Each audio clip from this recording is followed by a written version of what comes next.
दोस्तों, आज हम बात करने वाले हैं एक ऐसी अदाकारा के बारे में जिनकी जिंदगी ट्रेजेडी से शुरू हुई और ट्रेजेडी से खत्म हुई। हिंदी सिनेमा की सबसे खूबसूरत अभिनेत्रियों का जब भी जिक्र किया जाता है तो मधुबाला का नाम सबसे पहले जहन में आता है। मधुबाला को बॉलीवुड की सबसे हसीन अभिनेत्रियों में शुमार किया जाता था। अपने अभिनय और खूबसूरती से उन्होंने लाखों दिलों पर लंबे समय तक राज किया। हालांकि जिंदगी के आखिरी कुछ साल उनके बहुत दर्द भरे गुजरे। अपनी अदाकारी से लाखों लोगों को दीवाना बना देने वाली मधुबाला कई बीमारियों से पीड़ित थी।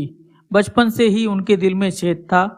इस बीमारी की वजह से डॉक्टरों ने उन्हें ज़्यादा से ज़्यादा आराम करने की सलाह दी थी, लेकिन घर की परेशानियों के चलते उन्हें कम उम्र में ही काम करना पड़ा।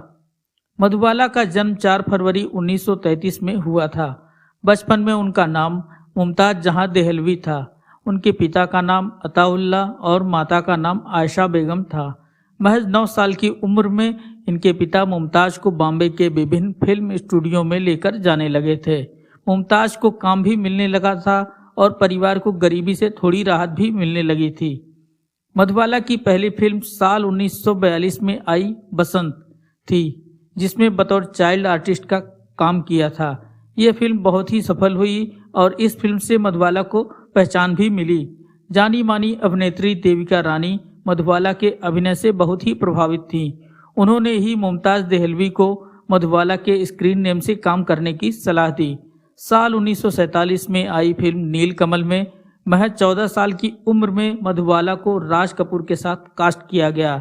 यह फिल्म इनकी मुमताज़ के नाम से आखिरी फिल्म थी। इसके बाद आने वाली सभी फिल्मों में इनका नाम मधुबाला रहा।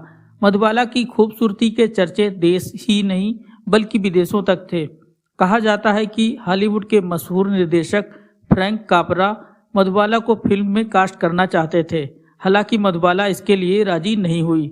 मधुबाला के करियर में स्टारडम की चमक को साल 1949 के दौरान देखा जाता है। ये स्टारडम इन्हें बॉम्बे टॉकीज के बैनर तले बनी फिल्म महल के साथ मिला। इस फिल्म के लिए हालांकि पहले मशहूर अभिनेत्री सुरैया को चुना गया था, किंतु स्क्रीन टेस्ट के दौरान फिल्म निर्देशक कमाल अमरोही को मधुबाला इस रोल के लिए अधिक फिट लगी और इन्हें इस रोल के लिए नियुक्त कर लिया गया। ये फिल्म इस साल भारतीय सिनेमा के बॉक्स ऑफिस पर तीसरी सफल फिल्म थी। साल 1950 के दौरान आने वाली सभी तरह की फिल्मों में मधुबाला अपने जलवे बिखेरती थी। इसी साल आई फिल्म हंसते आंसू वह हिंदी फिल्म बनी जिसे पहली बार भारतीय फिल्म बोर्ड द्वारा ए सर्टिफिकेट प्राप्त हुआ। मधुबाला के अभिनय के साथ उनकी सुंदरता भी लोगों को खूब रिझाती थी। साल 1956 में इन्होंने 2 कॉस्ट्यूम ड्रामा जेनर की फिल्में की। ये फिल्में थी शीरी फरहाद और राजहट। इसके बाद इन्हें एक सोशल ड्रामा कल हमारा है में देखा गया। साल 1954 में महबूब खान द्वारा निर्देशित फिल्म अमर भी इनके लिए बहुत बड़ी फिल्म साबित हुई। गुरुदत्त की फिल्म हावड़ा ब्रिज को भी नहीं भूला जा सकता। इस फिल्म में मधुबाला एक एंग्लो इंडियन कार्बेट गायिका की भूमिका में नजर आई थी। इसी फिल्म का गीत आइए मेहरबा आज भी लोगों के बीच खूब मशहूर है। कुल मिलाकर ये कहा जा सकता है कि मधुबाला ने अपने करियर में लगभग सभी तरह की फिल्में की और यही इनके स्टारडम की एक बहुत बड़ी वजह रही है। मधुबाला को अपने करियर के दौरान ऊंचा से ऊंचा मकाम हासिल हुआ। ये मकाम इन्हें उस वक्त की सुपरस्टार अभिनेता और अभिनेत्री मशहूर फिल्म निर्देशक के फिल्मों में काम करने की सूरत में हासिल हुआ। इन्होंने तत्कालिक समय के मशहूर अभिनेता अशोक कुमार, राजकुमार, रहमान, दिलीप कुमार, सुनील दत्त, शम्मी कपूर, देव आनंद आदि के साथ काम किया। इसके साथ ही इन्हें उस समय के अभिनेत्रियों गीता बाली, सुरैया, निम्मी आदि के साथ काम करने का भी मौका मिला। निर्देशकों में इन्हें कमाल अमरोही, के आसिफ, गुरुदत्त आदि का मार्गदर्शन प्राप्त हुआ। साल 1955 में मधुबाला फिल्म नाता तथा सन 1960 में फिल्म महलों के ख्वाब की निर्माता रही। इन्होंने फिल्म महलों के ख्वाब में निर्माता के साथ अदाकारी का भी काम किया। एक समय हिंदी फिल्मों की वीनस कही जाने वाली मधुबाला को जब हम पर्दे पर देखते हैं तो मानो हम सौंदर्य की जन्नत से रूबरू होते हैं। मधुबाला ने तकरीबन 70 फिल्मों में काम किया। इनमें दुलारी, बेकसूर, Tarana, Baadal, Mahal, Mughle Azam, Howrah Bridge, mister and missus 55 फिल्में उनके करियर की अहम फिल्में हैं। मधुबाला अपने समय के सबसे बड़े स्टार दिलीप कुमार से प्रेम करती थी, लेकिन उनसे शादी कर पाना उनके वश में नहीं था। पिता ने महज इस बात पर शादी करने की इजाज़त नहीं दी कि अगर वह ब्याह करके चली जाएंगी तो उनके घर का गुजारा कैसे होगा, क्योंकि उस घर में एकमात्र मधुबाला ही थी जिसके फिल्मों में काम करने के पैसे से उनका घर चलता था। दिलीप कुमार से प्यार पिता को मंजूर नहीं था। धीरे धीरे दिलीप कुमार से उनकी नज़दीकियां बढ़ती गई और रोमांस परवान चढ़ा, लेकिन पिता को अपनी बेटी का प्रेम मंजूर नहीं था। पिता ने मधुबाला को दिलीप कुमार से हर संभव दूरी करने की कोशिश की और इसमें सफलता भी पाई, लेकिन पिता की सफलता बेटी की जिंदगी की सबसे बड़ी विफलता थी।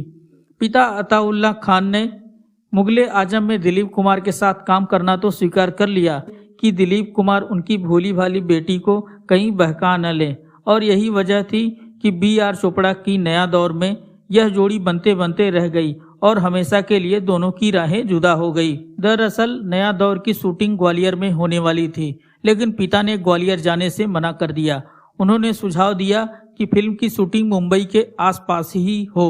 B.R. चोपड़ा इसके लिए तैयार नहीं थे। नतीजा ये हुआ कि मधुबाला को फिल्म से निकाल दिया गया और उसकी जगह बैजंती माला आ गई। जब मधुबाला को दिलीप और बैजंती माला के रोमांस की जानकारी मिली तो वह और भी उदास रहने लगी। फिर उन्होंने दिलीप कुमार की यादों से निजात पाना चाहा और किशोर कुमार से शादी कर ली।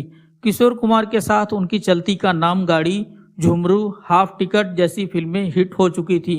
इसके बावजूद वह किशोर कुमार के साथ कितनी खुश थी यह कहा नहीं जा सकता, क्योंकि उन्होंने किशोर कुमार से मोहब्बत नहीं की थी, केवल शादी की थी। वास्तव में इस शादी के जरिए दिलीप कुमार को एक तरह का मैसेज देना चाहती थी कि वो अपने फैसले खुद ले सकती हैं। बीमारी बढ़ती देख किशोर कुमार मधुबाला को चेकअप के लिए लंदन ले गए। वहां दिल दहलाने वाली खबर मिली। डॉक्टरों ने बताया कि मधुबाला के दिल में एक बड़ा सुराख है और जिंदगी के महज 2-3 साल ही बचे हैं। ये वो टाइम था जब किशोर कुमार का करियर परवान चढ़ रहा था। वो मधुबाला के साथ हर दम साथ रहकर देखभाल कर पाने में खुद को असमर्थ पा रहे थे, लिहाजा मधुबाला मायके आ गई। हालांकि किशोर कुमार इलाज का खर्च उठाते रहे।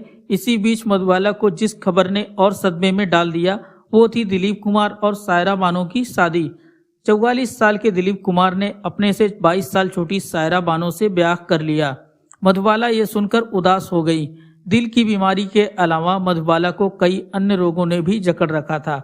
उनके फेफड़ों में भी समस्या थी। इसके अलावा उनके शरीर में ज्यादा खून बनने लगा था, जो नाक और मुंह से बाहर आने लगता था। साल 1954 में फिल्म चालाक की शूटिंग के दौरान मधुबाला को खून की उल्टियां होने लगी। डॉक्टरों ने उन्हें आराम करने की सलाह दी, लेकिन उन्होंने फिर भी काम जारी रखा। फिल्म मुगल-ए-आजम की शूटिंग के दौरान उनकी सेहत में ज्यादा गिरावट आने लगी। भारी जंजीरों से खुद को बांधकर उन्हें शूटिंग करनी पड़ती थी, जिसकी वजह से दिन ब दिन उनकी तबीयत खराब होती चली गई। मधुबाला को उनकी बीमारियों ने इस कदर जकड़ लिया कि 9 सालों तक वो बिस्तर पर पड़ी रही। इसके बाद 23 फरवरी 1969 को महज 36 साल की उम्र में उन्होंने दुनिया को अलविदा कह दिया। दोस्तों, कृपया हमारे वीडियो को लाइक करें, शेयर करें और चैनल को सब्सक्राइब करें। धन्यवाद।